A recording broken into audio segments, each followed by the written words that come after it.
تو اس کا مطلب یہ ہے کہ یہ 2 لفظوں کے اندر اس شخص نے پورا جو سمندر تھا اس کو کوزے میں بند کر دیا، یعنی کہ سرائی میں بند کر دیا. اس کا مطلب ہے کہ کوئی ڈیل نہیں ہو رہی اور نہ ڈیل ہوئے گی، کیونکہ DGISPR نے واشکاف الفاظ میں کہہ دیا تھا کہ ہم کسی ایسے معاملے میں نہیں آئیں گے. اب آتے ہیں ذرا اپنی معزز عدلیہ کی جانب. معزز عدلیہ کے اندر ایک درخواست دائر ہوئی، سپریم کورٹ بار ایسوسی ایشن کے صدر نے داخل کی، اور وہ سپریم کورٹ کے اندر داخل کی، اور ان کی کوشش ہے کہ لارجر بینچ تشکیل دے دیا جائے. اور آج میں سارا دن مختلف موضوعات کے اوپر باتیں کرتا رہا، لوگوں کے ساتھ ملاقاتیں کرتا رہا، تو تقریباً لوگ یہ کہتے ہیں، جو لوگ کہتے ہیں وہ یہ کہتے ہیں کہ پاکستان کی عدالتوں کو دیکھتے ہوئے لگتا ہے، اور پاکستان کی عدالتوں کا معیار دیکھتے ہوئے لگتا ہے کہ نواز شریف کی سزا معاف ہو جائے گی. تو بات یہ ہے کہ اگر نواز شریف کی سزا معاف ہو جائے گی تو پھر تو آپ جیلوں کے دروازے کھول دیں. ہماری عدالتوں کو چاہیے پھر تو آپ ججوں کی تو ضرورت ہی نہیں ہے، پھر تو مائٹ از رائٹ. آپ یہ اس چیز کروڑوں روپے کی، لاکھوں روپے کی پر منتھ برآمد جو لیتے ہیں، کس چیز کی لیتے ہیں؟ انصاف پرووائڈ کرنے کے لیے. تو انصاف تو آپ دے ہی نہیں رہے.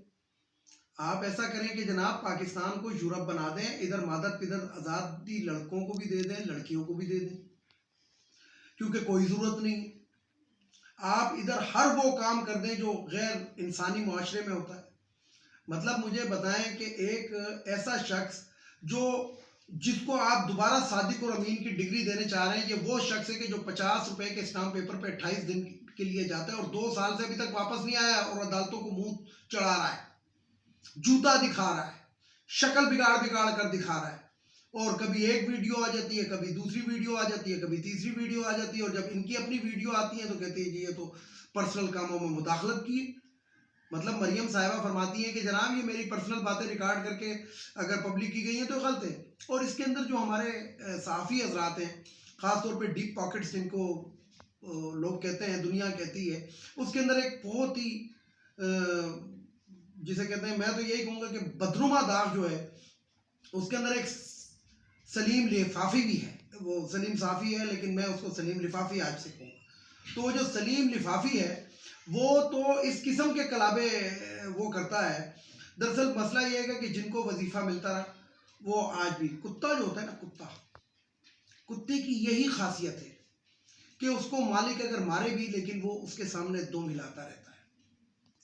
اگر مالک کہیں پہ بھی ہو پھر بھی وہ دم ہلاتا رہتا ہے. تو اس سلیم لفافی کی جو صحافت ہے، وہ اس کو ہم کہتے ہیں کہ ڈاگ، یعنی کہ کتا صحافت اس کو آپ کہہ سکتے ہیں. تو بات یہ ہے کہ ان لوگوں کو آئینہ دکھانا، اور سب کو آئینہ دکھانا، عوام کو آئینہ دکھانا، یہ بیسیکلی صحافت یہ ہے. اور کون سا آئینہ دکھانا؟ ایکچوئل آئینہ دکھانا. پاکستان کے اندر جو بھی بڑے بڑے کام ہوتے ہیں، یعنی کہ آپ 10,000 یا 20,000 کا لیپ ٹاپ تو ٹی وی کے اوپر دھڑا دھڑ دکھاتے تھے، ہر چینل دکھاتا تھا، لیکن یہ جو 10 لاکھ کا صحت کارڈ ہے کوئی بھی نہیں دکھاتا. اس لیے کہ اس کے اندر بھی کرپشن تلاش کی جا رہی ہے کہ ہاں جی اس میں کوئی کرپشن کا وہ ہوگا.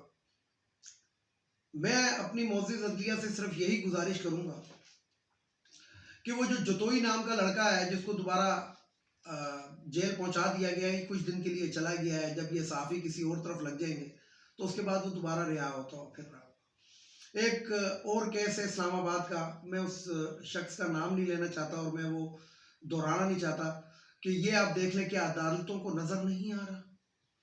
کیا عدالتیں اس شخص کے لیے مقدمہ سنیں گی؟ ان کو نظر نہیں آ رہا کہ یہ 28 دن کا کہ 2 سال سے نہیں آیا. کیا عدالتیں اس جتوئی کو جناب نہیں دیکھ رہی ہیں؟ کیا عدالتیں نہیں دیکھ رہی ہیں کہ وہ کس طرح کی زندگی گزار رہا ہے جیل کے اندر، کہ اسپتالوں کے اندر وہ ایڈمٹ ہوتا ہے اور جہاں پہ گاڑیاں کھڑی ہیں اور جب مرضی جاتا ہے اور رات کو آ کے سو جاتا ہے. ان کے اسپتال کو اس نے ایک طرح کا اپنے لیے کمرہ بنایا ہوا ہے. اس طرح کیا عدالت کو نظر نہیں آتا کہ ویڈیو ایویڈنس عدالت کے لیے ناکافی نہیں ہے گا کہ اس کے باوجود اس لڑکی کو بلایا گیا شناخت کرنے کے لیے؟ اور میں آپ کو بتاؤں یہ کروڑوں روپے کی ڈیل ہوئی ہے اور اس ڈیل کے اندر یہ تمام لوگ ہوئے ہیں، اور ہو سکتا ہے کہ اس میں کے اندر ہمارے جو معزز جج صاحب ہیں وہ بھی ملوث ہوں. تو عدالتوں کا کام ہے کہ ان چیزوں کو دیکھنا. سپریم کورٹ کو اس کے اوپر ایکشن لینا چاہیے جب ان کے پاس ایک ایویڈنس موجود ہے، لیکن کیا کیا جائے؟ بلوچستان کا ایک وزیر جو ہوتا ہے ایک سرے عام ایک پولیس والے کو اپنی گاڑی کے نیچے رون دیتا ہے. مر جاتا ہے، وہ بیچارہ شہید ہو جاتا ہے، لیکن عدالت جو ہے اس کو شک کی بنیاد پر رہا کر دیتی ہے کہ جی یہ شراب کے نشے کے اندر تھا، جان بوجھ کے نہیں کیا۔ یہ کون سی بات ہے؟ اس کا مطلب ہے کہ جو بھی شرابی شخص ہے وہ کسی کی بھی عزت اتار دے، تار تار کر دے، کسی کو قتل کر دے، آپ اس کو شراب کے نشے کا ایک وہ بہانہ دے کے آپ اس کو چھوڑ دیتے ہیں۔ تو جو عدالتوں کا کام ہے، عدالتیں کیا کر رہی ہیں؟ اور بہت ہی معذرت کے ساتھ کہ یہ عدالتوں کا جو ایک چہرہ یعنی کہ دکھایا جاتا ہے، فلموں میں دکھایا جاتا ہے، اور دیکھیں آپ نے ایک دیکھا ہوگا، ایک نارمل سی زندگی ہے، اس زندگی کے اندر جب کوئی شخص جو ہوتا ہے وہ دوسرے کے اوپر ظلم کرتا ہے تو دنیا کے اندر انڈیا کی فلمیں دیکھ لیں، یورپ کی فلمیں دیکھ لیں، انگریزوں کی فلمیں دیکھ لیں، جن کی بڑی وہ کہتے ہیں آئی سی یو ان کورٹ، میں تمہیں کورٹ میں دیکھوں گا، لیکن پاکستان میں کیا ہے، ہم تمہیں قیامت کے دن پوچھیں گے، اور قیامت تک وہ جو مجرم ہوتا ہے وہ دندناتا پھرتا ہے، کیونکہ ہماری معزز عدلیہ جو ہے اس کے سامنے جو ترازو لگا ہوا ہے نا، معزز عدلیہ کے سامنے کیوں کر کے ترازو لگا ہوا ہے سپریم کورٹ آف پاکستان کے سامنے، میرا خیال ہے وہ ٹینڈے تولنے کے لیے، وہ انصاف تولنے کے لیے نہیں ہے کہ انصاف اور مجرم کو رکھا جائے، نہیں، وہ ٹینڈے تولنے کے لیے، ایک جسے کہتے ہیں کہ مینیفیسٹو بنا دیں اس کو۔ بڑے فخر سے ججز جو ہوتے ہیں وہ اپنی گاڑی کے اوپر جناب مونوگرام لگاتے ہیں عدالت کا ترازو بنا کے، بڑے فخر سے یہ جو وکلائیں گے یہ اپنے گاڑیوں کے آگے جو ہوتا ہے وہ اسٹیکر چپکاتے ہیں کہ جناب ایڈوکیٹ، اور اس کے ساتھ ترازو لٹکا ہوتا ہے۔